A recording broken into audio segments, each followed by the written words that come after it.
In the aftermath of the Horus Heresy, the Loyalist Primarchs were left reeling at how close they had all come to defeat and the price they had needed to pay to stave it off.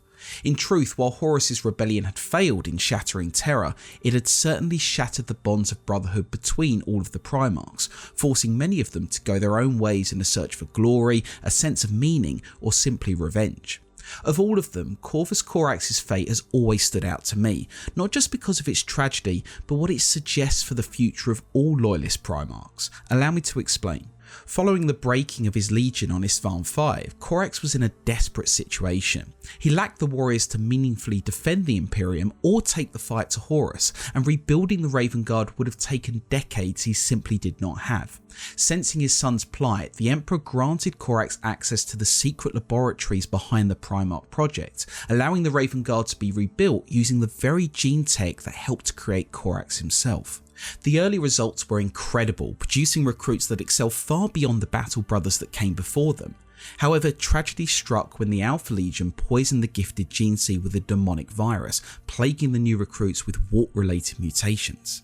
In time, some of these mutated Astartes were allowed to fight alongside the Raven Guard, turning their warped forms against the traitor legions.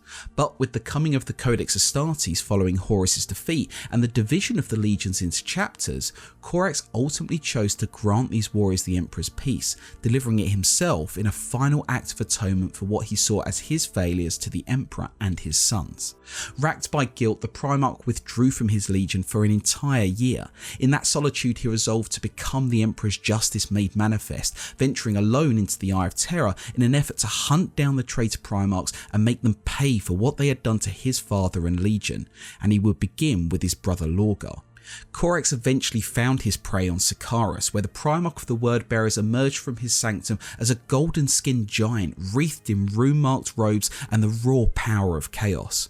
But Corax too had been transformed during his time in the warp. Infused with those chaotic energies, he now appeared as a towering creature of blades and shadow, able to move across the battlefield as a swirling flock of ravens. The two demigods threw themselves at each other, and while Lorgar was far more powerful than he ever had been during the Heresy, Corax was still his better. Realising this, Lorgar withdrew to the safety of his sanctum, shutting the doors on the Raven Lord, who screamed that he would tear Lorgar and his traitor brothers limb from limb, no matter how long he had to wait. No one has heard from Corax since, and to this day, it's not clear what he has become. Is he some sort of demon prince of the Emperor? Maybe. But whatever the case, his new gifts show that the true nature of the Primarchs has yet to be revealed, and the revelation could have seismic ramifications for the setting of Warhammer 40k.